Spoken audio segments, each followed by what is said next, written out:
আলহামদুলিল্লাহ রাব্বিল আলামিন ওয়াসসালাতু ওয়াসসালামু আলা আশরাফিল আমবিয়া ওয়াল মুরসালিন নবিয়িনা মুহাম্মাদিন ওয়া আলা আলিহি ওয়া আসহাবিহি আজমাইন আম্মা বা'দ।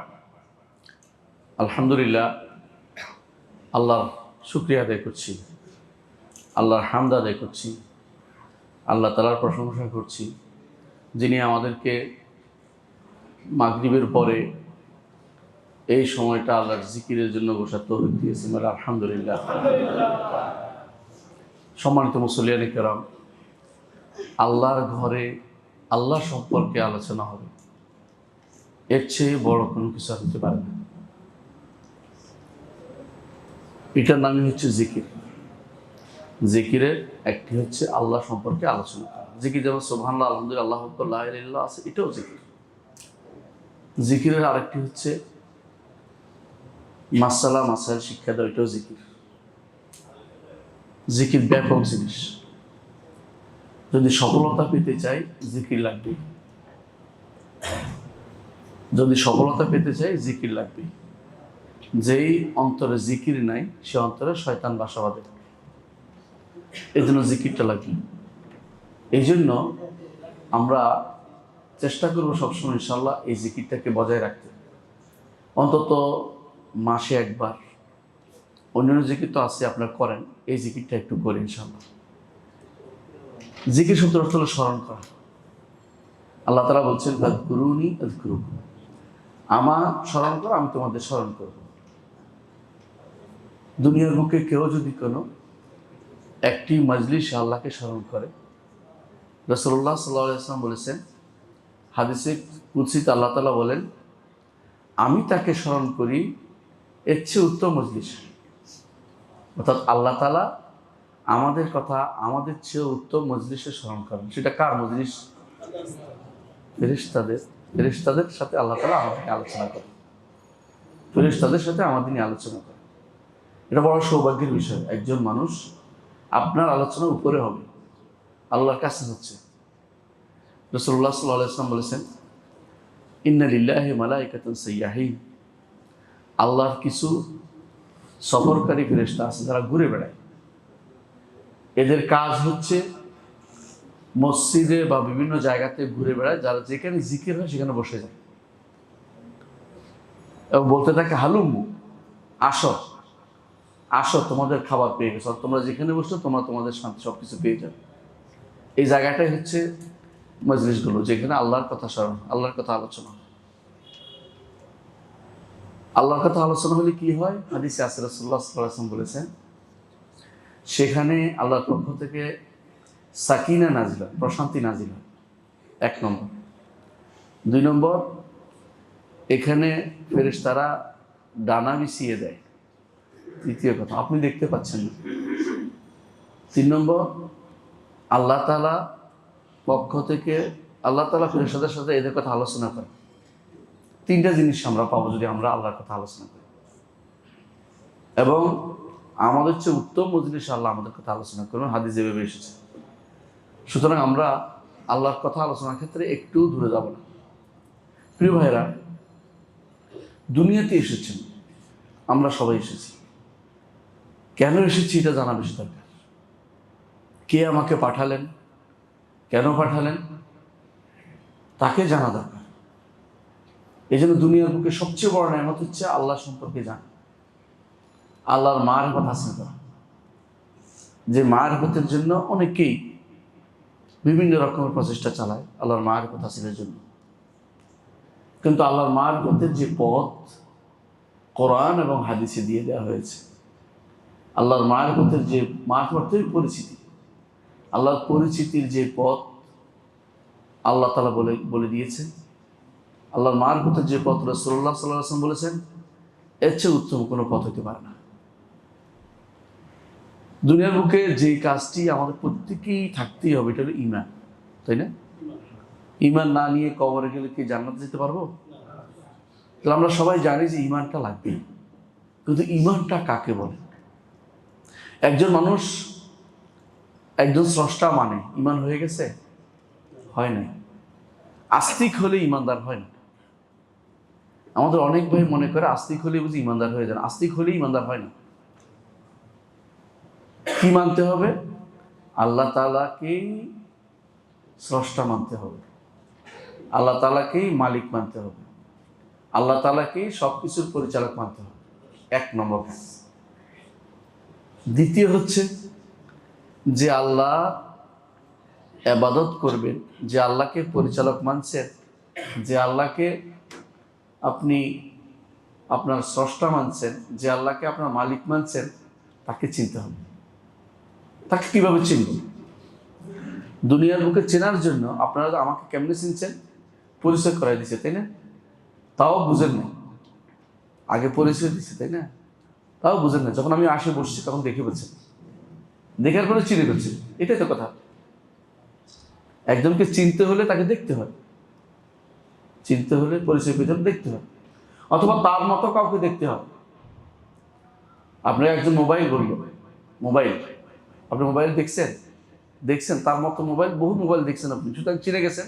মোবাইল বলতে একটা কথার যন্ত্র, বুঝে গেছেন, যা আলাপনী যন্ত্র। তাহলে কোনো কিছু চিনতে হলে হয় এটা দেখতে হয়, নয় এটার মতো কোনো কিছু দেখতে হয়। আল্লাহ তাআলা এমন এক সত্তা, তার মতো কোনো কিছু নাই। তার মতো কোনো কিছু আছে? নাই। আল্লাহ কোরআনে বলে দিয়েছেন সূরা ইখলাসের মধ্যে, আল্লাহু আহাদ আল্লাহুস সামাদ লাম ইয়ালিদ ওয়া লাম ইউলাদ ওয়া লাম ইয়াকুল লাহু কুফুয়ান আহাদ। তিনি এমন এক সত্তা, যিনি একক সত্তা, তার মতো কিছু হতে পারে না। আল্লাহু আহাদ আল্লাহুস সামাদ, সামাদ তিনি সন্তান মুখাপেক্ষী না, স্ত্রীর মুখাপেক্ষী না। এই জন্য পরে বলছেন লাম ইয়ালিদ ওয়া লাম ইউলাদ ওয়া লাম ইয়াকুল লাহু কুফুয়ান আহাদ, কেউ তার মতো হতে পারে না। তাহলে তার মতো কাউকে দেখা সম্ভব না। তাকে দেখা কি সম্ভব? তাকে দেখা এখন সম্ভব না, একসময় সম্ভব হবে, যখন এই চোখ বদলে যাবে। এই চোখের চেয়ে উত্তম চোখ আল্লাহ আমাদের দিবেন, যে চোখে তাকে দেখার মতো যোগ্যতা আমাদের হবে, সেই সময় আল্লাহ তাআলাকে দেখতে পাবো। সেই সময় কখন হবে? জান্নাতে যখন যাব। এই জন্য দুনিয়ার বুকে তার পরিস্থিতির উপরে নির্ভর করতে হবে। কেউ যদি এখন অতিমাত্রা বলে যে আমি আল্লাহকে দেখতে চাই, তাহলে কি হবে? মুসা আলাইহিস সালামের পরিণতি হবে। মুসা আলাইহিস সালাম তুর পাহাড়ে গেছেন। তুর পাহাড়ে যাওয়ার পরে কথা বলছেন, কিন্তু সব মিটে না। যে সত্তার সাথে কথা বলছেন তাকে দেখতে চান, কথা বলতেছেন বলে না, আল্লাহ আরেনি আনজুর ইলাইক, রব্বে আরেনি আনজুর ইলাইক, আল্লাহ আমাকে দেখা দেন, দেখতে চাই আপনাকে। ক্বালা লান তারানি ওয়ালাকিন উনজুরিল জাবাল, আল্লাহ তাআলা বললেন আমাকে দেখতে পাবে না এখন, তবে তুমি পাহাড়ের দিকে তাকাও। ফা ইন ইসতাকাররা মাকানাহু ফাসাউফা তারানি, আমি আমার নূরের আলো ফেলবো কোথায়? পাহাড়ের উপরে। যদি পাহাড় ঠিক থাকে তাহলে তুমি আমাকে দেখতে পাবে। ফালাম্মা তাজাল্লা রাব্বুহু লিল জাবালি জাআলাহু দাক্কান ওয়া খাররা মূসা সাইকা, যখন পাহাড়ের উপরে আল্লাহ তার আলো ফেললেন, নূরের আলো ফেললেন, পাহাড় কি হয়ে গেল? চূর্ণ বিচূর্ণ হয়ে গেল। মূসা বেহুশ হয়ে পড়ে গেল, মরে গেল। এক মৃত্যু এটা, কিন্তু এই মৃত্যু একেবারে শেষ হয়ে যাবে, মানে বেহুশ হয়ে গেল পুরোপুরি। ফালাম্মা আফাকা, আল্লাহ তাআলা আবার তাকে জান দিয়ে দিলেন। আমরা যখন ঘুমাই, তো আমরা যদি একটা মৃত্যু মারা যাই, আল্লাহ কোরআন বলছেন এরকম। মূসা আলাইহিস সালাম উঠে বললেন যে আফাক তুবতু ইলাইকা, আল্লাহ তওবা করছে, আর কোনোদিন কথা বলবো না। বেশি বলে ফেলছেন, আবেগে বেশি বলছে। কেন? দেখতেই চায়, সবাই আল্লাহকে দেখতে চায়, কে না দেখতে চায়? ভালো কাজ কি করেছেন, কিন্তু দুনিয়ার বুকে তাকে দেখা তো সম্ভব না, এই জন্য তাকে দেখতে পান নাই। কি দেখেছেন? আমাদের নবী মুহাম্মদ রাসূলুল্লাহ সাল্লাল্লাহু আলাইহি ওয়াসাল্লাম, তিনি যখন মেরাজ রাত্রিতে গেলেন, তখন তিনি কি দেখেছেন? আলো দেখেছেন। সহিহ মুসলিমের হাদিস হচ্ছে, জিজ্ঞাসা করেছে হাল রাআইতা রাব্বাক, আপনি কি আমার রবকে দেখেছেন? ক্বালা নূরুন আন্না আরাহু, তিনি তো নূর, আমি শুধু নূর দেখেছি, আমি তো তাকে দেখতে পাইনি। নূরের কারণে তাকে দেখা যায়নি, নূরের কারণে তিনি আলো দেখেছেন, কিন্তু সেই দেখা কোথায় দেখবেন? ইনশাআল্লাহ আমরা সবাই জান্নাতে আল্লাহকে দেখতে পাবো। দুনিয়ার বুকে জীবিত অবস্থায় এই জন্য আল্লাহকে দেখা সম্ভব না। আমরা অনেক সময় মৃত্যুর কথা বলি, ঘুমের কথা বলি।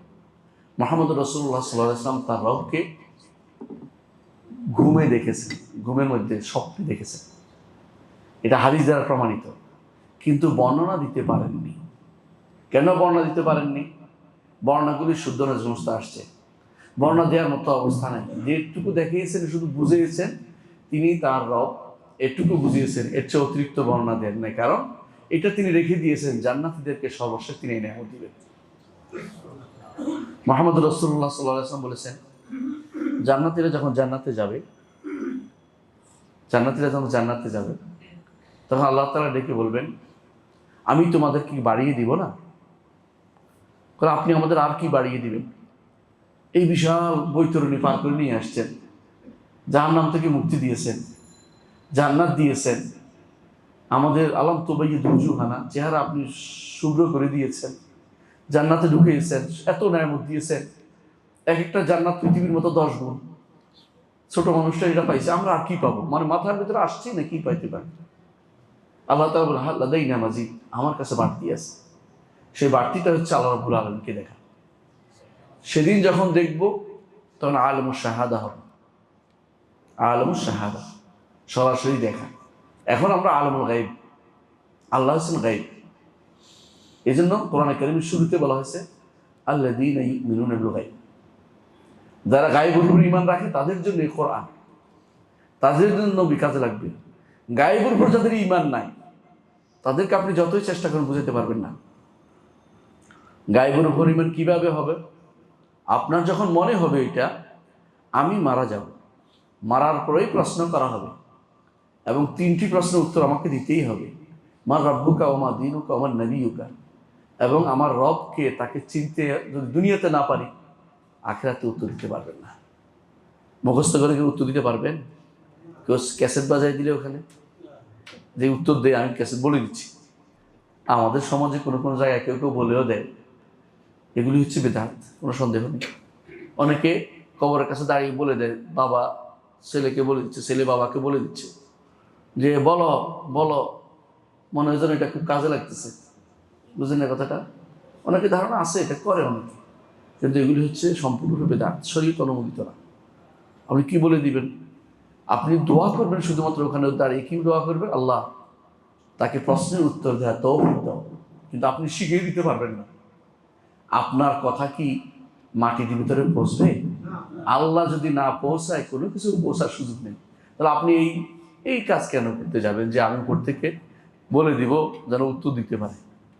আবার কেউ কেউ তো মনে করে উত্তর দেওয়ার কোনো দরকারই নেই, ওখানে তো সরাসরি তার বাবা চলে আসবে। হ্যাঁ, আপন বাবা না হোক, যারা বাবা ডাকছে সারা জীবন সে চলে আসবে, তিনি যেভাবে বলবে সেভাবে তিনি উত্তর দিয়ে দেবেন। অথবা কেউ এমনও আছে উত্তর তিনি বাবাই দিয়ে দিবে, আমি শুধু শুয়ে থাকি, এই আশায় বসে আছে। প্রিয় ভাইয়েরা, কোনোটাই উত্তর দিতে পারবো না আমরা, যদি একটা কাজ করি, সেটা হচ্ছে আল্লাহ সম্পর্কে পরিচয় লাভ করতে পারি এবং তাকে মানি, তাহলে শুধুমাত্র উত্তর দিতে পারবো। কবরে গেলে প্রশ্ন 3টা করাবো না 4টা? 4টা করা। আব্দুল্লাহ জাহাঙ্গীর রহমতুল্লাহ নাম শুনেছেন? উনি বলতেন যে আমরা সবাই শুনছি 3টা, কিন্তু 4টে আছে অনেকে জানি না। 4টা প্রশ্ন করা হবে। 3টা প্রশ্ন যদি উত্তর দিতে পারে তারপর একটা প্রশ্ন করা হবে, তুমি কিভাবে জানলে? তুমি কিভাবে জানলে? প্রশ্ন উত্তর দেওয়ার তো কথা ছিল না, কিভাবে জানলে এটাও বলতে হবে। তখন বলতে হবে কারাতু কিতাব আল্লাহ ওয়া আমিলতু বিমা ফীহি, আল্লাহর কিতাব পড়েছি। আল্লাহর কিতাব বুঝছেন তো, কোরআনে কারীম। আমিলতু বিমা ফীহি, যা বলছে সেটা আমল করে সুন্নাহ আমার হাতে রেখেছি। যে ব্যক্তি দুনিয়ার বুকে আল্লাহর কিতাব পড়েছে, আমল করেছে, কোরআন পড়েছে, হাদিস পড়েছে, কবরে গেলে উত্তর দিতে পারবে। আর যে ব্যক্তি দুনিয়ার বুকে কোরআন পড়ে নাই, হাদিস পড়ে নাই, এটার উত্তর দিতে পারবে না। কি বলবে? হা হা হা লা আদরি সামিআতুন নাস ইয়াকুলুনা ফাকুলতু। এটা হাদিস, বারা ইবনে আযব রাদিয়াল্লাহু বর্ণিত হাদিস, সুনান আরবাতে আসছে, মুসনাদ আহমদে আসছে, সহিহ সনদে। সে কি বলবে? হা হা হা লা আদরি। হা হা কখন বলে মানুষ? চিন্তা করতেছে, চেষ্টা করতেছে উদ্ধার করার, কিন্তু আসতেছে না। অনেক চেষ্টা করবে, কিছু আসে না, শেষে বলবে লা আদরি, আমি জানি না। মানুষ কিছু বলছে, আমিও সেরকম বলে গেছি। বুঝছেন তো? দুনিয়ার বুকে আল্লাহকে চিনে নাই, রাসূলকে চিনে নাই, দিন ইসলামকে চিনে নেই, আখিরাতের কথা শুনে নেই, মানে নেই। দুনিয়াটাকে সবকিছু মনে করে বসেছি আমরা। আমাদের প্রশ্ন উত্তর দেয়া কঠিন, আর প্রশ্ন উত্তর না দেওয়ার পরেও জিজ্ঞাসা করা হবে, বলে তুমি কিছু পড়ো নাই? বলে না, কিছু পড়েই নেই, আমি বলতে পারবো না। তখন কি উত্তর দিবে? তখন ফেরেশতা বলবে লা দারাইতা মা তালাইতা, পড়াও নাই, তেলাওয়াতও করো নাই, শিখও নাই। বুঝছেন তো? তালাইতা মানে তালাউতা, আল্লাহর কিতাবও পড়া নাই। ওমা দারাইতা, পড়াও নাই, তোমার দ্বারা পড়াও হয় নাই, তোমার দ্বারা শিখাও হয় নাই। তখন এমন হাতুড়ি দিয়ে তাকে আঘাত করা হবে, সে হাতুড়ির আঘাতে এমন চিৎকার সে করবে, যে চিৎকার ইয়াসমাউ কুল্লু শাইইন তাকালাই, মানুষ এবং জিন ছাড়া প্রতিটি প্রাণী সে আওয়াজ শুনতে পায়। আস্তাগফিরুল্লাহ। চিন্তা করে দেখেছেন, আল্লাহর পরিচয় না নিয়ে দুনিয়া থেকে যাওয়া যায় না। একজন বড় আলেম বলেছিলেন, আপনারা জানেন তার সম্পর্কে, ইবনে তাইমিয়া রাহমাতুল্লাহ আলাইহি। তিনি বলছিলেন, ইন্না ফিদ দুনিয়া জান্নাহ মান লাম ইয়াদখুলহা লাম ইয়াদখুল জান্নাতাল আখিরাহ। দুনিয়াতে একটা জান্নাত আছে, যে ব্যক্তি এই জান্নাতে প্রবেশ করবে না, আখিরাতের জান্নাতে প্রবেশ করতে পারবে না। দুনিয়ার কোন জান্নাতেরা জানে? আল্লাহ তাআলার পরিচয় পাওয়া, একমাত্র আল্লাহর ইবাদত করা, তার সাথে সম্পর্কটা ঝালাই করে নেয়া, সারাটা জীবন প্রতি মুহূর্ত আপনার চিন্তা যেন থাকে আখিরাতমুখী। আল্লাহ তাআলা আমাকে যা দিবেন সেটা অনেক বড় জিনিস দিবেন, এই চিন্তা যার অন্তরে থাকবে, দুনিয়াতে সে জান্নাতটা পেয়ে গেছে। এই জান্নাত হচ্ছে দুনিয়াতে প্রশান্তির জান্নাত, আখিরাতের জান্নাত সে পায় না। এমন প্রশান্তি, যেই প্রশান্তির জন্য ইবনে তাইমিয়া রাহমাতুল্লাহ আলাইহি বলেন, কখনো কখনো আমার অন্তরে এত আনন্দ হয়, আল্লাহ সম্পর্কে জানলে যে আনন্দ হয়, এই আনন্দটার ব্যাপারে তিনি বলছেন, আমি মাঝে মধ্যে বলি, দুনিয়ার বাদশাহ যদি আমার জানতে পারতো, ধরেন জর্দানের বাদশাহ জানছে যে এই বেটা কি আনন্দে আছে, তরবারি নিয়ে এসে বলতো ওইটা আমার দিয়ে দে, আনন্দটা দিয়ে দে। তরবারি নিয়ে এসে বলতো আনন্দটা দিয়ে দে, তুই আনন্দ ভোগ করবি কি জন্য, আনন্দ সব আমার থাকবে। তো তারা কেন ভোগ করতে, আনন্দটা কেন নিতে পারে না? কারণ আনন্দটা তো আরেকজনকে দিতে পারে না। দিতে পারে, বলতে পারে, শুনতে পারে, না শুনে ভাগ করে আনন্দ নেওয়া যাচ্ছে না। এই জন্য আল্লাহকে যদি চিনতে পারে, দুনিয়ার বুকে তার চেয়ে বড় শান্তি আর কারণেই। ইবনে তাইমিয়া রাহমাতুল্লাহ আলাইহি যখন তাকে জেলে ঢুকানো হলো, তখন তিনি বললেন একটা কথা, মা ইয়াফআলু বিআদাই, আমার শত্রু আমার কি করবে? আমাকে যদি জেলে দেয়, আমি আল্লাহর সাথে একাকিত্ব অবলম্বন করব। আমাকে যদি কোনো সফর করিয়ে দেয়, আমি আল্লাহর জন্য সফরে আছি। আমাকে যদি কোনো, এইভাবে তিনি বলতেন, আমার কোনো সমস্যা নেই। মাত্র একজন মানুষ ঈমানদার যদি রেদা বিল কাদা, আল্লাহর ফয়সালাতে সন্তুষ্ট থাকে, সেই ব্যক্তির মতো শান্তিতে আর কোনো ব্যক্তি অবস্থান করতে পারবে না জগতে।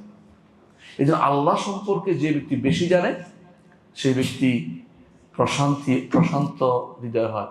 আল্লাহ তাআলা এই জন্য বলছেন, আলা বিযিকরিল্লাহি তাতমাইনুল কুলুব, জেনে রাখো আল্লাহর জিকিরে শুধুমাত্র অন্তরকে প্রশান্তি দিতে পারে। যে অন্তর আল্লাহ থেকে যত দূরে, সে অন্তরের ভিতরে তত অশান্তি বিরাজ করবে। যত কাছে থাকবে, শান্তি তত বেশি পাবে। সেদিন তার মনে হবে একটা স্বপ্নের জগৎ পার হয়ে আসছে। দুনিয়ার জীবনটাকে বিশাল জগৎ, যে জগতের কোনো শেষ নেই, আখিরাতের জীবনের কোনো শেষ নেই। সেই দিন আপনার মনে হবে যে আমি যে কাজটি স্বপ্নের জগতে করে আসছি, আমার কাজে লেগে গেছে। কিন্তু দুনিয়াতে যে আল্লাহকে চিনতে পারে নাই, সেই ব্যক্তি আখিরাতও দেখতে পাবে না। কোরআনে কারীম আল্লাহ তাআলা বলেছেন, ওয়াহুয়া ফিল আখিরাতি আ'মা, আখিরাতে সে অন্ধ হবে। ক্বালা রাব্বি হালিমা হাশারতানি আ'মা, আল্লাহ আপনি আমাকে অন্ধভাবে হাসরের মাঠে উঠালেন কেন? ক্বালা কাযালিকা আতাতকা আয়াতুনা ফানাসিতাহা ফাকাযালিকা আল-ইয়াওমা তুনসা, আমার আয়াত এসেছিল, নিদর্শন এসেছিল, এগুলো তুমি ভুলে বসেছিলে, আজকে তোমাকেও ছেড়ে রাখা হবে, তোমাকেও কোনোদিন তোমাকে জান্নাতের পথে নেওয়া হবে না, কারণ তুমি তো আমার কথা শুনো নাই। ওমান আ'রাদা আন যিকরি ফাইন্না লাহু মাঈশাতান দানকা ওয়া নাহশুরুহু ইয়াওমাল কিয়ামাতি আ'মা, এই জিকির থেকে যে দূরে থাকবে, ওমান আ'রাদা আন যিকরি, জিকির থেকে মুখ ফিরিয়ে থাকবে। জিকির বুঝছেন তো? জিকির কোনো সন্দেহ নাই, আল্লাহর স্মরণ হচ্ছে জিকির। জিকির শব্দের অর্থই স্মরণ। যে কোনো ডিকশনারি দেখবেন, আল্লাহর স্মরণ হচ্ছে জিকির। ওমান আ'রাদান যিকরি, যে কেউ আমার জিকির থেকে মুখ ফিরিয়ে থাকবে, বা ইন্না লাহু মাঈশাতান দানকা ওয়া নাহশুরুহু ইয়াওমাল কিয়ামাতি আ'মা, তার জন্য দুনিয়ার জীবন সংকীর্ণ হবে, শান্তির জন্য হতে পারে না। ওয়া নাহশুরুহু ইয়াওমাল কিয়ামাতি আ'মা, আর কিয়ামতের দিন তাকে আমরা অন্ধ হিসেবে উঠাবো। অন্ধ কেন উঠছে? কারণ দুনিয়াতে অন্ধ ছিল, চোখে ছিল কিন্তু দেখতে পাইনি। কিরকম দেখতে পাইনি? কোরআন কারীমে আল্লাহ তাআলা বলে দিয়েছেন যে ওয়ালাকাদ যারানা লিজাহান্নামা কাসীরাম মিনাল জিন্নি ওয়াল ইনস, জাহান্নামের জন্য অনেক জিন এবং মানুষকে আমরা তৈরি করেছি। লাহুম কুলুবুন লা ইয়াফকাহুনা বিহা, তাদের কিছু কলব আছে, এগুলো তারা বুঝে না, তাদের কলব দিয়ে তারা বুঝে না, তারা হাত দিয়ে দেখে না, চোপা দিয়ে চলে, এবং আল্লাহ তাআলা সবটাই বলেছেন। এবং সবগুলো একে কাল আনআম বাল হুম আদাল, তারা হচ্ছে চতুষ্প জন্তুর মতো এবং বরং তার চেয়েও নিকৃষ্ট। দুনিয়ার জীবনে যে আল্লাহকে চিনতে পারে নাই, সে ব্যক্তি হায়ওয়ান জন্তুর চেয়েও খারাপ। বরং কোনো হায়ওয়ান এবং জন্তু আল্লাহকে চিনে, আল্লাহকে চিনে। আপনারা দেখেছেন রাসূলুল্লাহ সাল্লাল্লাহু আলাইহি ওয়াসাল্লাম বলেছেন, এমনকি পাথরও চিনে। রাসূলুল্লাহ সাল্লাল্লাহু আলাইহি ওয়াসাল্লাম বলেছেন যে আমি জানি একটি পাথর যেটা আমাকে সালাম দিত, পাথরও রসুলকে সালাম দিত, মরা গাছও রসুলকে কখনো কখনো রসুলের জন্য কান্নাকাটি করেছে। এদের তো বোধ আছে, কিন্তু আমাদের সেই বোধটাও নেই, আমাদের সেই বোধটাও নেই। আমাদের সমাজে অনেক মানুষ আছে, তারা কি আল্লাহকে কোনদিন চিনছে কিনা, রাসূলকে চিনছে কিনা মাথা ব্যথা নেই, চিনার দরকারও মনে করে না। আমার অনেক সন্তান আছে, আপনারা যারা শহরের মানুষ তারা অনেকেই জানে, আপনাদের অনেকেই আপনাদের সন্তানরা আল্লাহ সম্পর্কে জানে না। প্রিয় ভাই, আল্লাহ সম্পর্কে জানতে হবে। কেন জানতে হবে? নাহলে তাওহীদ হবে না, ঈমান হবে না। ঈমানের 1 নম্বর অংশ হচ্ছে আল্লাহকে, আল্লাহর উপর ঈমান, ঠিক কি না? ঈমানের রকম কয়টা? 6টা। 6টার মধ্যে 1 নম্বর হচ্ছে আল্লাহর উপর ঈমান। আল্লাহর উপর ঈমান হতে হলে 3টে জিনিস লাগে। 1 নম্বর হচ্ছে আল্লাহকে রব মানতে হবে, তিনি আমার রব। রব হতে হলে 3টা জিনিস লাগে। 1 নম্বর হচ্ছে তিনি আমার মালিক, তিনি আমার স্রষ্টা, তিনি আমার মালিক, তিনি আমার পরিচালক, আর কেউ আমার পরিচালনা করে না। এই 3টে জিনিস হলে আপনি আল্লাহকে রব মানছেন। আল্লাহকে রব মানলে কি জান্নাতে যেতে পারবে? না। আল্লাহকে রব মানার পরে একমাত্র আল্লাহর ইবাদত করতে হবে। আমি আল্লাহকে রব মানছি কিন্তু আল্লাহর ইবাদত করলাম না, জান্নাত যাওয়ার কোনো সুযোগ নেই। কারণ আপনারা জানেন যে ইবলিস যখনই আল্লাহর কাছে কিছু চেয়েছে, কি বলছে জানেন? রব্বি আনজিরনি, হে রব আমাকে সময় দিন। কাকে বলছে? আল্লাহকে। কি হিসেবে ডাকছে? রব হিসাবে। ইবলিস কি জান্নাতে যাবে? না, কারণ ইবলিস আল্লাহর জন্য সিজদা করেনি, অস্বীকার করছে। একসময় সিজদা করলো, পরে অস্বীকার করেছে। শেষ মুহূর্ত পর্যন্ত সে অবুদিয়ত, দাসত্বের উপর টিকে থাকতে পারে। যে কেউ শেষ মুহূর্ত পর্যন্ত একমাত্র আল্লাহ দাসত্ব না করবে, জান্নাতে যাওয়ার কোনো সুযোগ নেই। ওয়া'বুদ রাব্বাকা হাত্তা ইয়াতিয়াকাল ইয়াকিন, মৃত্যু আসা পর্যন্ত ইবাদত করে যেতে হবে। ইয়াকিন অর্থ এখানে মৃত্যু, ইয়াকিন অর্থ দৃঢ় বিশ্বাস বলতে কেউ বলতেছে ঠিক নয়, অর্থাৎ মৃত্যু পর্যন্ত আপনাকে আল্লাহর ইবাদত করে যেতে হবে। তাহলে 2টাই কাজ লাগবেই। একটা হচ্ছে আল্লাহকে রব মানবো, দ্বিতীয়টা হচ্ছে একমাত্র আল্লাহরই ইবাদত করবো, আর কার ইবাদত করবো। এই 2টা কাজ করতে হলে, ইবাদত করতে হলে, আল্লাহকে রব মানতে হলে আল্লাহর নাম এবং গুণ জানতে হবে। আল্লাহর নাম এবং গুণ জানতে হবে। আল্লাহর নাম এবং গুণ যারা জানবে তারাই আল্লাহর আসমা ওয়া সিফাত বলে এটাকে, এরা বাস্তবায়ন করেছে। কেন জানতে হবে বলতে পারেন, কেন জানতে হবে? আল্লাহকে চিনতে হলে নাম এবং গুণের মাধ্যমে চিনতে হবে। কারণ তারে দেখি নাই, তার মতো কাউকে দেখি নাই। আমি যদি না আসতাম এখানে, যদি আমাকে না দেখতেন কোথাও, তখন কিভাবে চিনতেন? বলতেন যে ইসলামী বিশ্ববিদ্যালয়ের প্রফেসর, তাই না? গুণ একটা।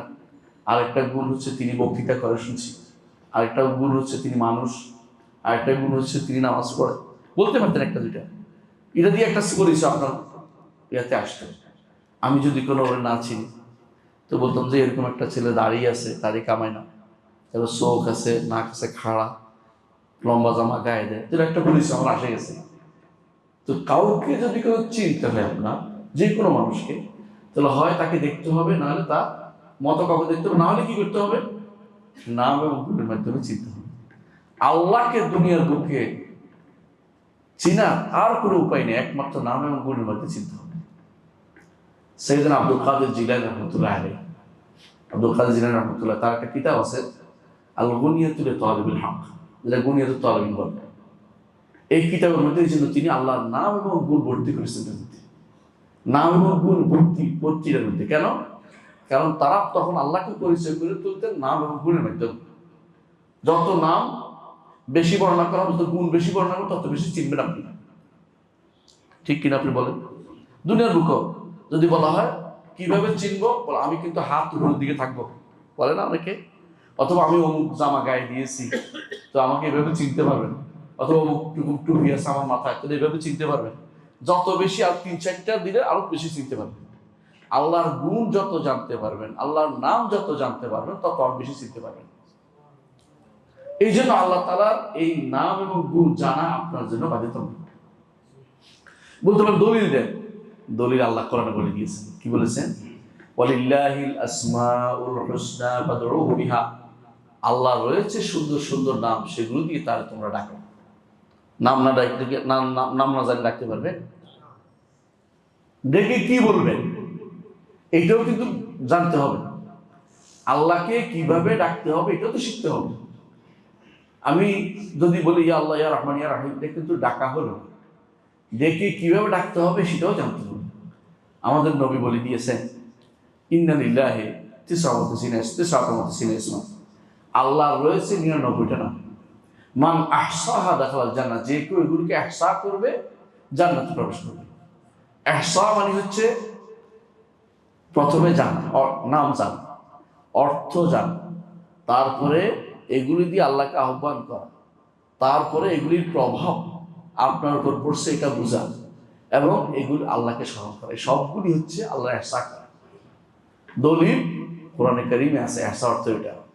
সূরা মুজাম্মিলের মধ্যে আল্লাহ তাআলা বলছেন ইন্না রাব্বাকা ইয়ালামু আন্নাকা তাকুমু আদনা মিন সুলুসাইল লাইলি ওয়া নিসফাহু ওয়া সুলুসাহু ওয়া তায়িবাতুম মিনাল্লাযিনা মা'আ ওয়াল্লাহু ইউকদ্দিরুল লাইলা ওয়ান নাহার আলিমা আন লান তুহসুহু ফাতাবা আলাইকুম ফাকরাউ মা তায়াসসারা মিনাল কুরআন। এই ইহসার অর্থ হচ্ছে, ইহসা এখানে একটা শব্দ আছে। রাসূলুল্লাহ সাল্লাল্লাহু আলাইহি ওয়াসাল্লাম যখন প্রথম নবুয়ত পেলেন, তখন তিনি নবুয়ত রিসালাত পেলেন, তখন তিনি তার সাহাবীদের নিয়ে সারা রাত ধরে সালাত আদায় করতেন। আল্লাহ তখন কমাইতে কমাইতে সুলুসাইলে নিসফাহু সুলুসাহু 3 ভাগ পর্যন্ত পড়লেন, এবং বললেন যে আল্লাহ ভালো করে জানে তোমরা যথাযথ হক আদায় করতে পারবে না, অর্থাৎ সালাত সারা রাত ধরে পড়া তোমার জন্য কঠিন হয়ে যাবে। এটা তখন 5 ওয়াক্ত সালাত ফরজ হয়নি, প্রথম নবুয়তের প্রথম যুগে। আল্লাহ তাআলা তখন কমিয়ে দিলেন যে পারছো না তোমরা যথাযথ হক আদায় করতে পারতেছো না। এই জন্য ঠিক আল্লাহর নামগুলো 99টা এমন নাম আছে যেগুলো দিয়ে আমরা আল্লাহকে ডাকলে রাসূলুল্লাহ সাল্লাল্লাহু আলাইহি ওয়াসাল্লাম বলেছেন দাখালাল জান্নাহ, জান্নাতে প্রবেশ করবে। এখন ডাকার সিস্টেম মতো জানতে হবে, অর্থ তো বুঝতে হবে। আল্লাহর নাম যদি না জানি, আল্লাহর গুণ যদি না জানি, তাহলে আমরা অজ্ঞ থেকে যাব। এই জন্য রাসূলুল্লাহ সাল্লাল্লাহু আলাইহি ওয়াসাল্লাম আল্লাহকে বেশি জানতেন, তাই না? অবশ্যই বেশি জানতেন। তিনি নিজে বলেছেন ইন্না আ'লামাকুম ওয়া আখশাকুম বিল্লাহি আনা, তোমাদের মধ্যে আমি আল্লাহকে বেশি জানি, তোমাদের মধ্যে আল্লাহকে আমি বেশি ভয় করি। যে আল্লাহকে বেশি জানে তার বেশি ভয়, বেশি জানে বেশি ভয়। একটা এই যে আপনাদের এখন রাসেল বাইপারের দুনিয়া ভর্তি, ভয়ে ভয়ে মরে যাচ্ছে। রাসেল বাইপার যদি ছোট বাচ্চার সামনে আসে, মনে করো খেলনা বুঝতে, কেউ জানে না যে, কিন্তু আপনার সামনে দিলে আপনি কি করবেন? দৌড় দিবেন না দাঁড়িয়ে থাকবেন? দৌড়বেন, কোনো ভয় পাবেন, কারণ তার সম্পর্কে আপনার জানা হয়ে গেছে সে কি করবে, আক্রমণ করতে পারে। কিন্তু ছোট বাচ্চা জানে না বলে তারা ধরতে যায়, মনে করে খেলার সামগ্রী। কিন্তু যে জানে সে কিন্তু পালায়।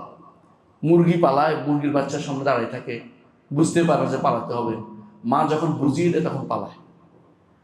আমাদের নবী মুহাম্মদ রাসূলুল্লাহ সাল্লাল্লাহু আলাইহি ওয়াসাল্লাম আমাদেরকে আল্লাহ সম্পর্কে নাম জানিয়েছেন, গুণ জানিয়েছেন। কেন?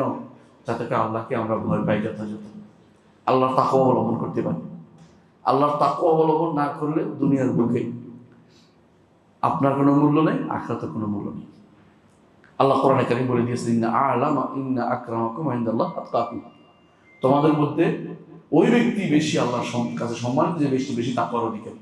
আর তাকওয়া ওই ব্যক্তি অর্জন করতে পারবে আল্লাহ সম্পর্কে যে বেশি জানে। আল্লাহ সম্পর্কে বেশি জানে নবী রাসূলগণ, আল্লাহ সম্পর্কে বেশি জানে সিদ্দিকগণ, আল্লাহ সম্পর্কে বেশি জানে শহীদগণ। জান দিয়ে দিয়েছে কি জন্য? আখিরাতে পাবো, বিশ্বাসটা কত শক্তিশালী। আর সিদ্দিক আবু বকর রাদিয়াল্লাহু আনহু বিশ্বাস তখন শক্তিশালী না, পুরোটাই শক্তিশালী। যত সিদ্দিক আছে তারা এই পর্যায়ে। মারিয়াম আলাইহিস সালাম, আল্লাহ তাআলা বলছেন যে তোমাকে সন্তান দেব, এটা বিশাল ব্যাপার হবে, ভবিষ্যৎ কিছু জন্য মেনে নিয়েছে। সিদ্দিকা, আল্লাহর কথা। আল্লাহ এই জন্য বলছেন ও মুহু সিদ্দিকা। ঈসার মা সিদ্দিকা ছিলেন, কেন? আল্লাহকে যথাযথ বিশ্বাস করেছেন, সপ্তাহের উপরে আর কোনো কথা নাই, আল্লাহ এটা বলছে সিদ্দিকা। এই জন্য সিদ্দিকা যারা আল্লাহর বাক্য, আল্লাহ তাআলা যা বলে হুবহু বিশ্বাস করছে, কোনো সন্দেহ তাদের মধ্যে কোনো আসে না, তারা হচ্ছে সত্যিকারের সিদ্দিকা। এই পর্যায়ের লোকেরা আল্লাহকে বেশি জানে। আর আল্লাহকে বেশি জানে শহীদরা। আর আল্লাহকে বেশি জানে যত বেশি ইবাদত করবে আল্লাহকে বেশি জানে। আল্লাহর মারিফত, আল্লাহ তাআলা আপনাকে ওই সময় দিবেন যখন পুরোপুরি আল্লাহর জন্য আপনি নিজেকে নিবেদিত করবেন। আল্লাহকে চিনতে চান, আল্লাহকে জানতে চান, বেশি বেশি করে আল্লাহর নাম এবং গুণ নিয়ে গবেষণা করবেন। পূর্বকালের সুফিরা এই জন্য তাদের প্রত্যেকটি গ্রন্থে আল্লাহর নাম এবং গুণে আলোচনা করেছে। কিন্তু এখনকার মানুষগুলো, অনেক মানুষ আছে যারা তাকে চেনার জন্য নতুন পদ্ধতি আবিষ্কার করে। কি আবিষ্কার করে? বিভিন্ন যুক্তি দিয়ে মনে করে বুঝি আল্লাহকে চিনে যাবে না। আল্লাহ তো শাহাদা হবেন না। শাহাদা হচ্ছেন চাক্ষুষ চোখে আপনাকে দুনিয়াতে দেখতে দিবেন না। চাক্ষুষ আল্লাহকে দেখবেন না কোনোদিন দুনিয়াতে, আখিরাতে দেখবেন। সুতরাং আপনি এখানে যদি কোনো কেউ বলে আল্লাহকে আমি চাক্ষুষ দেখতে পাচ্ছি, বা বলতে মিথ্যা কথা বলছে। আপনি আল্লাহকে ইলমুল গায়ব হিসেবে রাখতেই হবে। তিনি গায়েব, তাকে দেখতে পাইনি, কিন্তু তার সংবাদ, তার কথা, তার বাণী এসেছে, এবং এমন ভাবে এসেছে এখন আমার কাছে শক্তি এত বেশি, ইমানি শক্তি বাড়ছে। আমি এখন আনতা আবুদাল্লাহ কান্নাকা তারা ফাইলাম তাকুন তারাও ফাইন্নাহু ইয়ারাকা। আমি যেন আল্লাহকে দেখতে পাচ্ছি, এভাবে ইবাদত করতেছি। আপনি যখন দেখবেন যে, আপনারা অনেকে চাকরি করেন না, যখন দেখবেন যে আপনার চাকরি যে বস, তিনি উপরের বস আসছে, আপনি কি যখন কাজ কি না করে শুয়ে থাকেন, কি করেন? যে দেখতে পাচ্ছি কাজটা যেন নষ্ট না হয়, আরো সুন্দর করে, নাহলে বদনামি করবে না, ধরবে, বেতন কাটা দিব, তাই না? এইটা কঠিন হয়ে যায় বান্দার জন্য। আল্লাহ জন্য তৃতীয়টা দিয়েছেন। প্রথমটার নাম হচ্ছে মুশাহাদা, তারপর আল্লাহ তাআলা দ্বিতীয়টা দিয়েছিল মুরাকাবা। সেটা কি? আমি যদি তাকে দেখতে নাও পাই, তিনি তো আমাকে দেখছেন, এটাতে কোনো সন্দেহ করতে পারেন না। তিনি আমাকে সার্বক্ষণিক তার তত্ত্বাবধানে রেখেছেন, তত্ত্বাবধান করছেন তিনি। এই জন্য তিনি রাকিব। তিনি রাকিব। তিনি শুধু রাকিব নয়, তার পক্ষ থেকে রাকিব নিয়োজিত আছে আমার দুই পাশে। বিশাল গোষ্ঠী যারা কোনোদিন গোশ খায় না, গোশ খাইয়ে বেশি করে লিখে দিবে না, আবার কোনোদিন কেউ কারো প্রতি রাগ হইয়া কমাইও দিবে না, যা আছে তা লিখবে। লা ইয়াসবিকুনাহু বিল কওলি ওয়া হুম বিআমরিহি ইয়ামালুন। কথার আগে যায় না, নির্দেশ যা দিয়েছে তা পালন করে, পুরোপুরি হুবহু আল্লাহর নির্দেশ মোতাবেক চলে। ওরা কিন্তু লিখতেছে। এর বাইরে আবার আমার হাত পা সাক্ষ্য দিবে, আমার চামড়া সাক্ষ্য দিবে। সেদিন আমাকে পালানোর কোনো পথ আমি খুঁজে পাবো না। যে ব্যক্তি দ্রুত এটা বুঝে গেছে দুনিয়াতে, সেই ব্যক্তির জন্য সৌভাগ্য দুনিয়াতেই, তার জন্য আখিরাতের সে সওগাত দুনিয়াতে বসে পেয়ে গেছে। আজকে যেন সাহাবায়ে কেরাম সম্পর্কে বলতেছেন, সাহাবায়ে কেরামের আলেমরা বলতেছেন যে আমি কিছু লোক পেয়েছি যাদেরকে যদি বলা হতো যে আগামী দিন তোমার মৃত্যু হবে, আমল বাড়ানোর আর কোনো সুযোগ নেই। তারা এই আমল এমন বেশি আমল জানছে আল্লাহ সম্পর্কে, যে তারা মনে করতো যে এইটাই তো, এরপর আর বাড়াবো কি, আমি তো বিশ্বাস করেই আছি আল্লাহ আগামী দিন মরে যেতে পারে, আগামী দিন কি মরলে আমার কি হবে এটা আমার আগে থেকে জানা আছে, আমি কোনো ভুলে যাইনি। এরকম ব্যক্তি হচ্ছে সাহাবায়ে কেরাম রিদওয়ানুল্লাহি আলাইহিম আজমাইন। শ্রেষ্ঠ ব্যক্তিদের এই তাদের জীবনী, তাদের কি করতেন, সেটা হচ্ছে আমাদের জন্য বড় ধরনের প্রাপ্তি। এর বাইরে আমাদের কাছে এখন বড় সমস্যা হচ্ছে, আমরা এখন কোদোয়া শূন্য হয়ে গেছে। কোদোয়া বুঝেন কিনা? মানে আদর্শ শূন্য। আমরা আদর্শ এখন আর ঠিক জানতে পারি না আমাদের আদর্শ কার।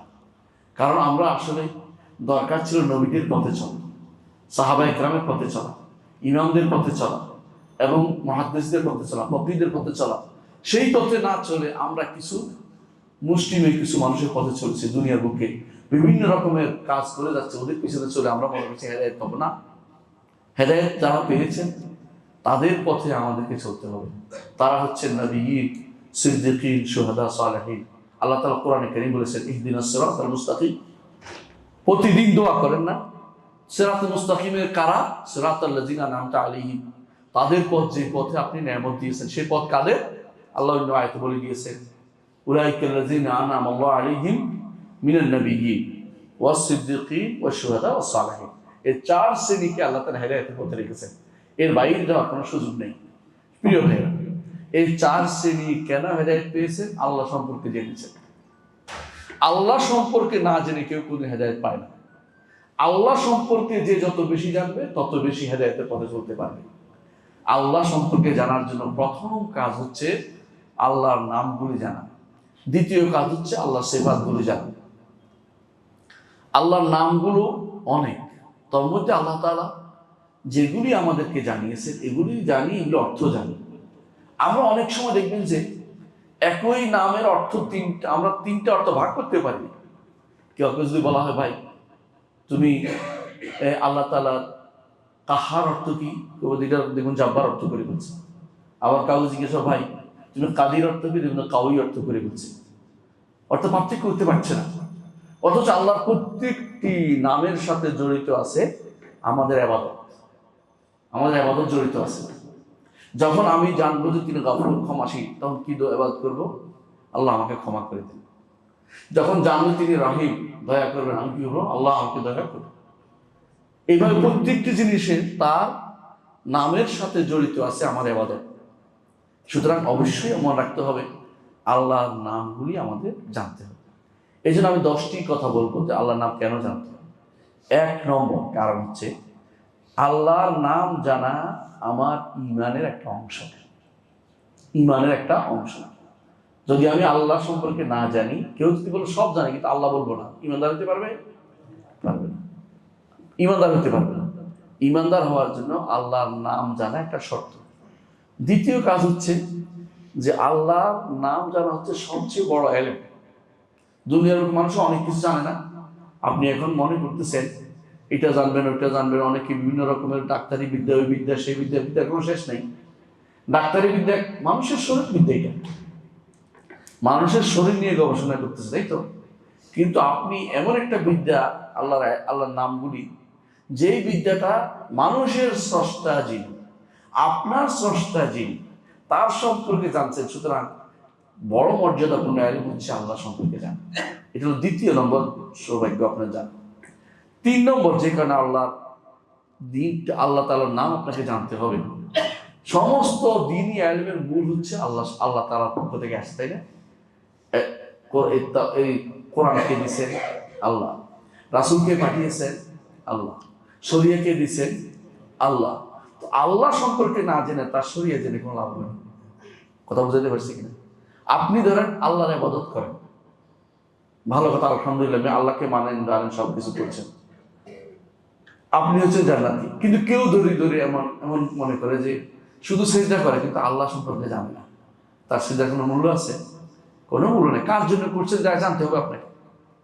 কার জন্য ইবাদত করছেন এটা আপনাকে জানতে হবে। একজন মানুষ অনবরত দান করছে কিন্তু আল্লাহর জন্য দান হচ্ছে না, তার দানটা হচ্ছে দুনিয়ার কোনো কিছু লাভ করার জন্য। এই দানের কোনো মূল্য নেই, এই দানের কোনো মূল্য নেই। এই জন্য কাফেররা অনেক দান করে।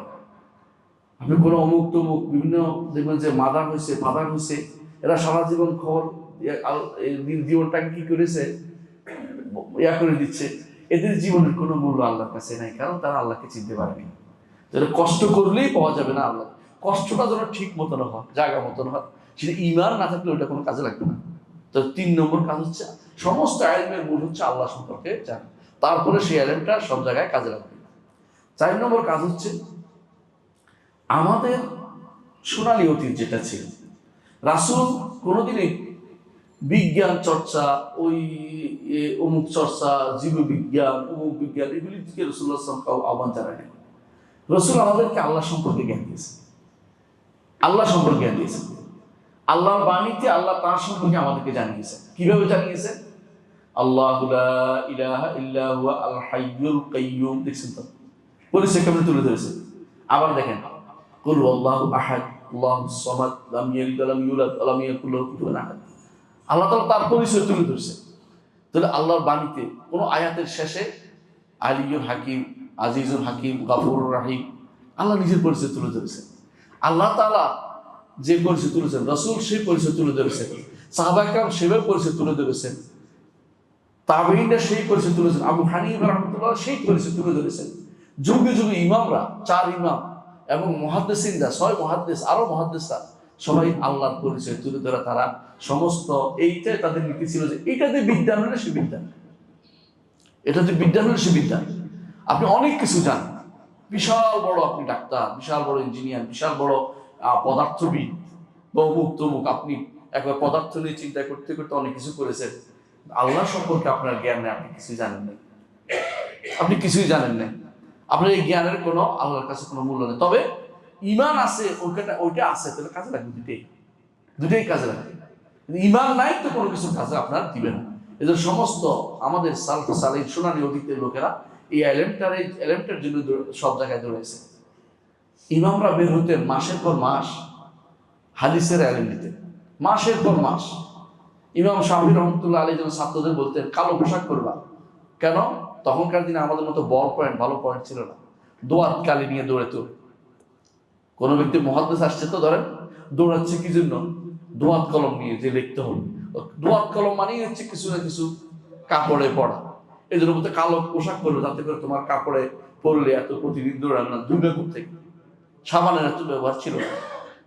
এলাকার পর এলাকা মানুষ ঘুরে বেড়াতো কি জন্য? কোরআন শিখার জন্য, হাদিস শিখার জন্য, জানার জন্য। তখন এই আইলেমের পিছনে দৌড়াইতে সহজ। আর এখন এই আইলেমটা যত বাদ দিতে পারে মানুষ যেন ততই শান্তি থাকে না। নাউযুবিল্লাহ। এই অশান্তি তাদের জীবন থেকে কোনোদিন যাবে না। তাদের সন্তান হবে ওই ব্যক্তি, যে ব্যক্তি রাতের অন্ধকারে বাবা মাকে হত্যা করার চেষ্টা করবে তাদের সম্পদ নেওয়ার জন্য। সম্পদ এখনই দেওয়া দরকার। তাদের সন্তানটা সেরকম হবে এবং তারা মরে যাবে ব্যাঘরে। তারা আল্লাহর ঈমান নিয়ে মারা যাবে না, কারণ তারা তো আল্লাহ সম্পর্কে জানেনি। আর তারা সেই সময় তাদের সবাই কি করেছে? বড় হয়েছে কে? আবু হানিফা। খেয়াল করেছেন আপনি? বড় হয়েছে কে? মালিক। বড় হয়েছে কে? শাফিঈ। বড় হয়েছে কে? আহমদ। কি জন্য বড় হয়েছে? ডাক্তারি বিদ্যায়। কোন বিদ্যায়? আল্লাহ সম্পর্কিত বিদ্যায়, রাসূল সম্পর্কিত বিদ্যায়। তো দ্বীনি ইলমের মূল হচ্ছে আল্লাহ সম্পর্কে জানা। এটা হচ্ছে মানহাজুস সালাফ, সাহাবায়ে নীতি। সুতরাং 4 নম্বর যে কারণে আমাদেরকে আল্লাহর দ্বীন, এই আল্লাহর নাম ও গুণ শিখতে হবে, এটার উপরে এটার উপরে তাদের জীবনটা ব্যয় করেছে। আপনি আশ্চর্য হবেন, যুগে যুগে আল্লাহর নামের উপরে গ্রন্থ রচিত হয়েছে। এত বেশি গ্রন্থ রচিত হয়েছে যে আপনি পড়ে শেষ করতে পারবেন না, ছোট জীবনে পড়ে শেষ করতে পারবেন না। এত গ্রন্থ রচিত হয়েছে, এক একটা ভলিউম গ্রন্থ রচিত হয়েছে আল্লাহর নাম সম্পর্কে আপনাদেরকে জানাবে। আল্লাহর নাম সম্পর্কে জানলে আপনি ঈমানটা আপনার তাজা হবে, সেই জন্য। তো 5 নম্বর যে কারণে আপনি আল্লাহর নাম সম্পর্কে জানেন, তা হচ্ছে যত বেশি জানবেন আল্লাহ সম্পর্কে তত বেশি মারফত অর্জিত হবে। আপনার অন্তর খুলে যাবে, এমন এমন বিদ্যা আপনি জানতে পারবেন যেটা আপনি কোনোদিনই আপনি আগে জানতেন না। ইবনে তাইমিয়া রাহমাতুল্লাহ আলাইহি যখন জেলে ছিলেন তখন তিনি বলতেন যে আল্লাহ তাআলা আমার এখন নতুন যে ইলম আমাকে দিয়েছে, আমি আল্লাহ শুকরিয়া আদায় করে পারবো না। এই ইলম আমার কোনোদিনই ছিল না। কারণ যিনি আল্লাহ সম্পর্কে জেনেছে, আল্লাহর নাম গুণ সম্পর্কে জেনেছে, আল্লাহ তাআলা তাকে নতুন করে তাকে ইলম দিয়ে দিয়েছেন। কারণ যে ব্যক্তি আল্লাহর দ্বীনকে সাহায্য করে, আল্লাহ তাকে সাহায্য করে। আল্লাহর দ্বীনকে সাহায্য করে অর্থাৎ আল্লাহ তাআলা সম্পর্কে জানছে, আল্লাহ তাকে ইলম দিয়ে দিয়েছেন আরো বেশি করে। এটা সাধারণ প্রত্যেকটি মানুষ বা যে ব্যক্তি ইলমের দ্বীনের পথে থাকে স্পষ্ট বুঝতে পারে। আপনি দেখবেন শেখ মোহাম্মদ সালেহ তাইমিন যখন প্রথম দর্শ দিতেন, 1 ঘন্টার মধ্যে অনেক পড়াই দিতেন। শেষের দিকে তিনি এক একটা দর্শ দিতেন, এক এক আয়াতের দর্শে 3 ঘন্টা শেষ, এক আয়াতের দর্শে ঘন্টা শেষ। আল্লাহ তাআলা তার মধ্যে এমন প্রচয় করেছেন, এমনভাবে দিয়েছেন যে কারণ আল্লাহ তাআলার পথে তিনি চলেছেন, আল্লাহ তার জন্য সবকিছু তার মার এবং তার জ্ঞানকে উন্মুক্ত করে দিয়েছেন, যে আল্লাহ তাআলা তাকে জানিয়েছেন। 6ষ্ঠ যে কারণে আমাদেরকে আল্লাহর নাম ও গুণ শিখতে হবে। এটা তাওহীদুল আসমা ওয়াস সিফাত। তাওহীদুল আসমা ওয়াস সিফাত বুঝাই দিই আপনাদেরকে, বুঝবেন। আল্লাহ সম্পর্কে যদি বলি তাহলে একটা সত্তা, তাই না? সত্তা বুঝুন তো, আপনি একটা সত্তা, একটা জাত বলে এটাকে, ব্যক্তিত্ব বলে, ব্যক্তি বলে, তাই না? শখস বলে। তো আল্লাহ একটা সত্তা, তার সম্পর্কে জানতে হবে।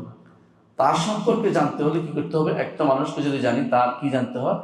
তার নাম জানতে হয়, তার গুণ জানতে হয়, তার কর্ম জানতে হয়, তাই না? তার অধিকার জানতে হয়, অধিকার জানতে হয়, তাই না? আমাকে যদি কোনো তারা চিনে, কিভাবে চিনবে? নাম, গুণ, কর্ম, অধিকার, চারটা জিনিস তো।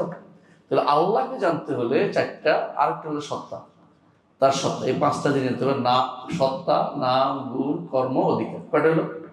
পাঁচটা। আল্লাহকে জানার জন্য নাম এবং গুণ যদি না জানে, তো আল্লাহকে জানা হয়নি।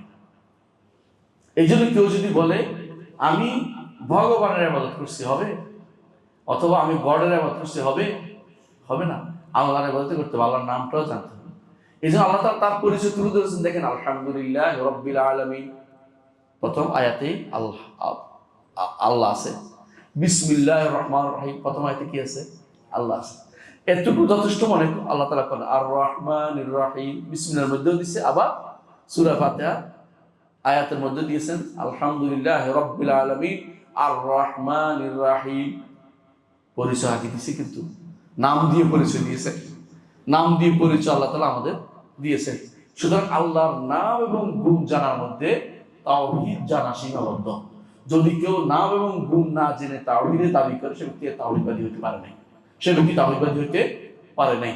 এই জন্য তাওহীদবাদী হতে হলে তাওহীদ হওয়া দরকার আছে, দরকার আছে।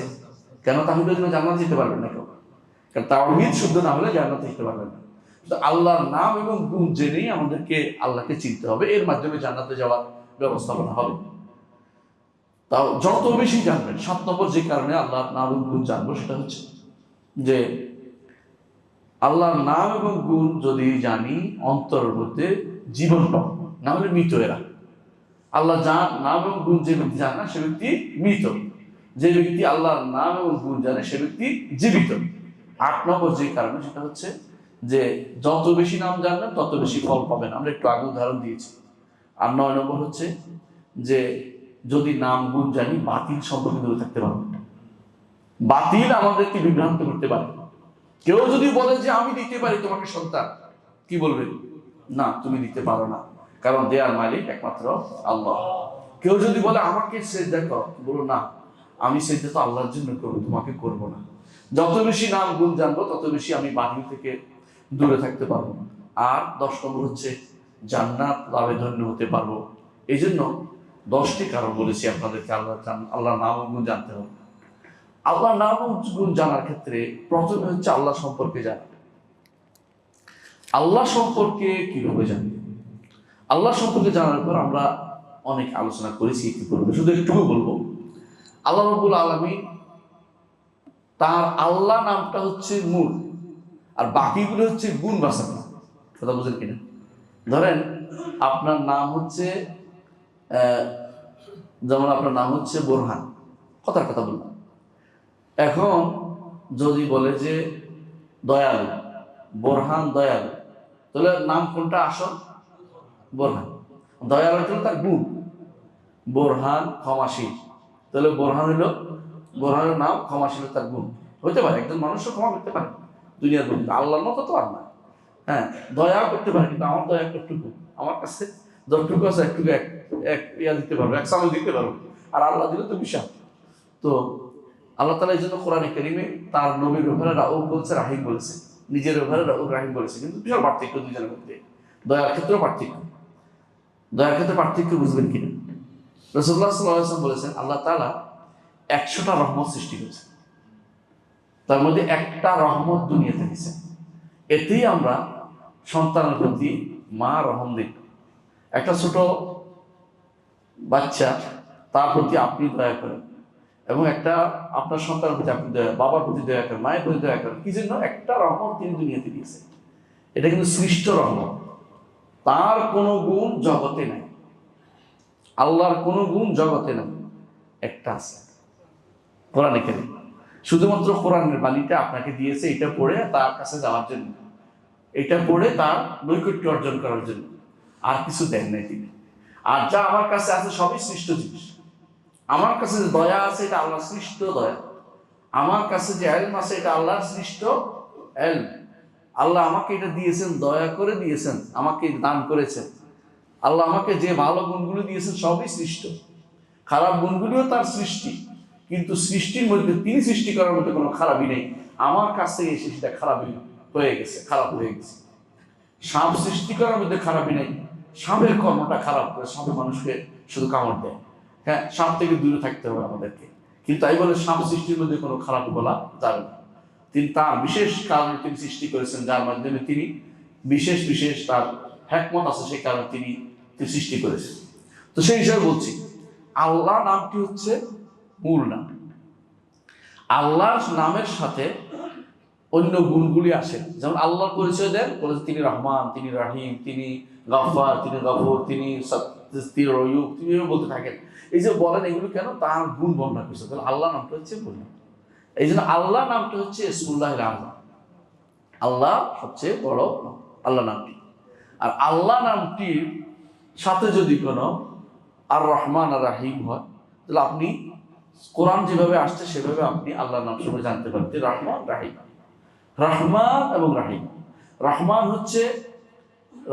হচ্ছে এমন দয়া যে দয়া সবাইকে শামিল করে, আর রহিম হচ্ছে এমন দয়া যে দয়া বিশেষ লোকদের শামিল করে। এটা সবাই জানি আমরা, কিন্তু দুটেই তার দয়া, এক একটার পরিধি এক এক রকম, এক একটার পরিধি এক এক রকম।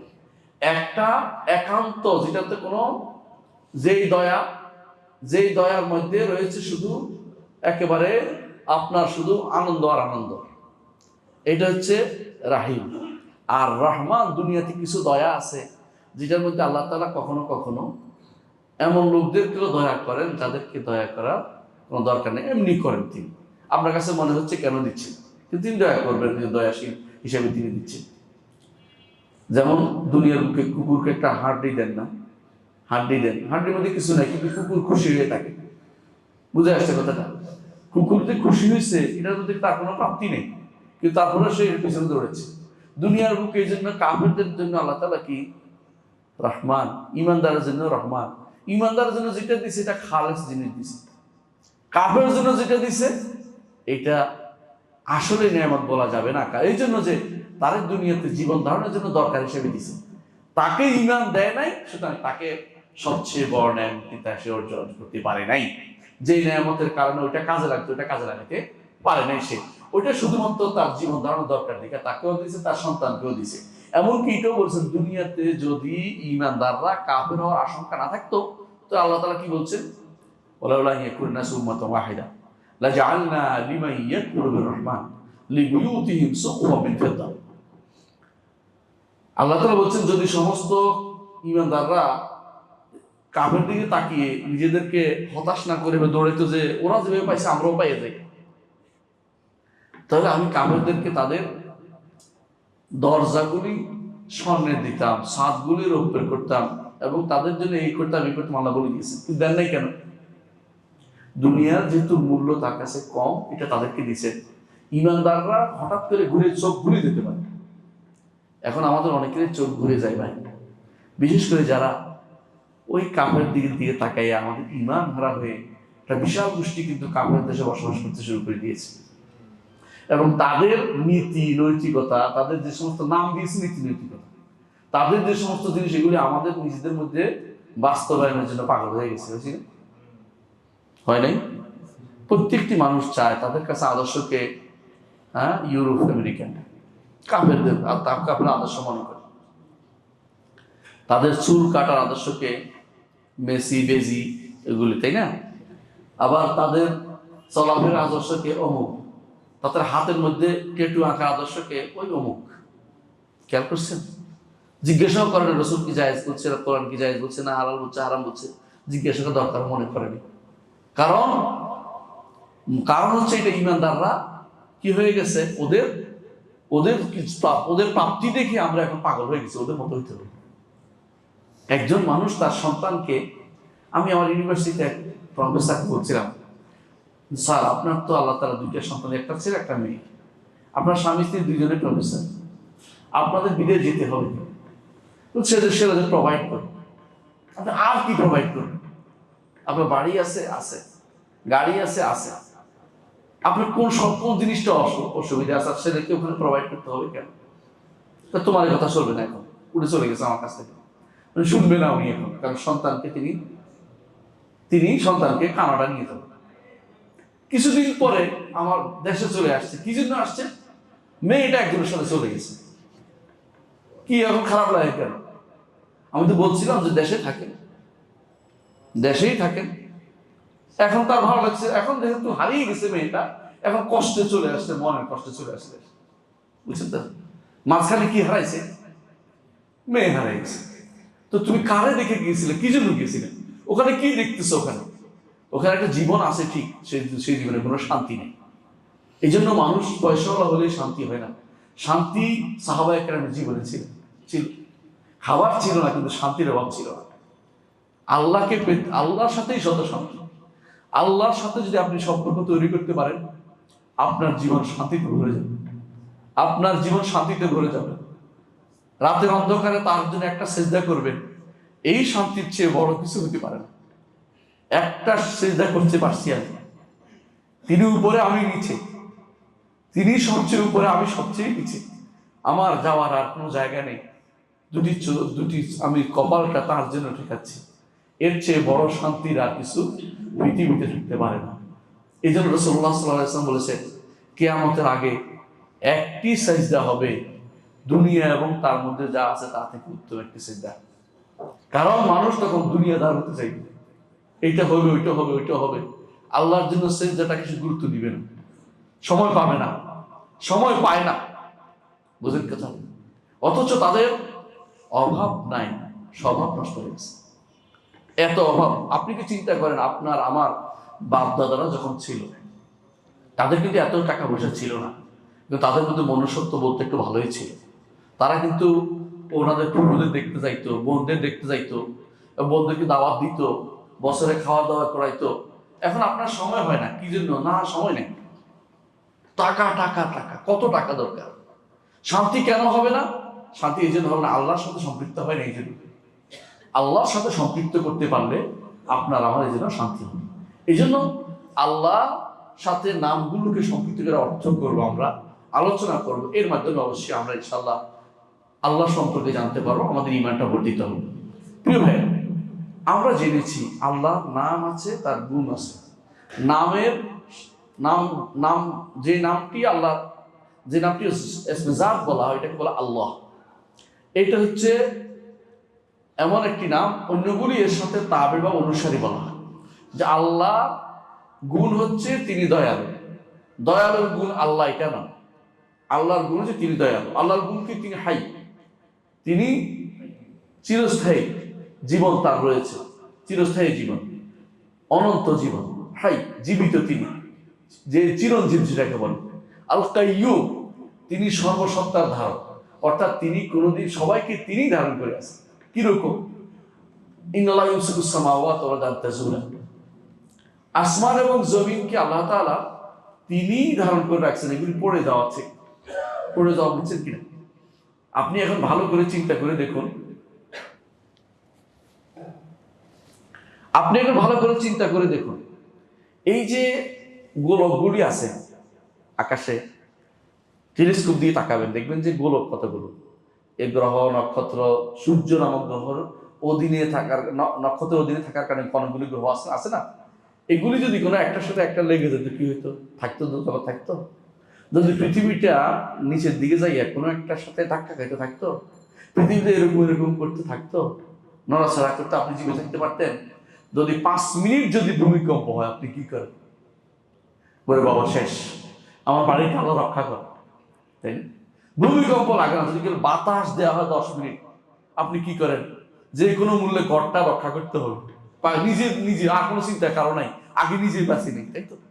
আমার মনে পড়ে একবার হজের মধ্যে বিশাল ঝড় আসলো, আমরা তখন আরাফার মাঠে, আমাদের জন্য যে তাবু বানাইছে, বাতাসে সেই তাবু উড়ে নিয়ে যাবে, আমরা ঠেলে ধরে রাখছি, যাতে করে আমাদের গায়ের উপর না পড়ে। তখন মনে হচ্ছিল আল্লাহ, এই একটা বাতাস, আল্লাহর যে সৈন্যবাহিনী কত বিশাল, এই বাতাস থেকে আমি বাঁচতে পারতেছি, বাতাসটা ধরে রাখতে পারতেছি। এই ধরে রাখার বিষয়টাই হচ্ছে কাইয়ুম। প্রতিটা জিনিসকে তার জায়গায় রেখেছে। দেখেন, চাঁদকে দেখেছে চাঁদের জায়গায়, সেটা চাঁদ পৃথিবী প্রদক্ষিণ করছে। সূর্যকে দিছে সূর্যের জায়গায়, পৃথিবীকে দিছে পৃথিবীর জায়গায়।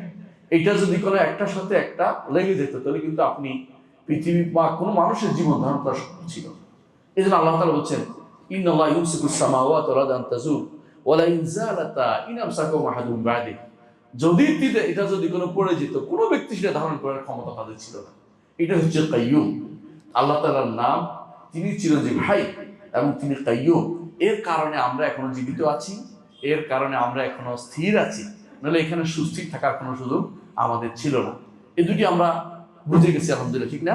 তাহলে আল্লাহর নাম, আল্লাহ সম্পর্কে জেনেছি, আল্লাহর হাই সম্পর্কে জেনেছি। হাই তিনি, অর্থাৎ তিনি চিরঞ্জীব, তার কারণে জীবন পেয়েছি এবং তিনিই থাকবেন, সবাই মরে যাবেন।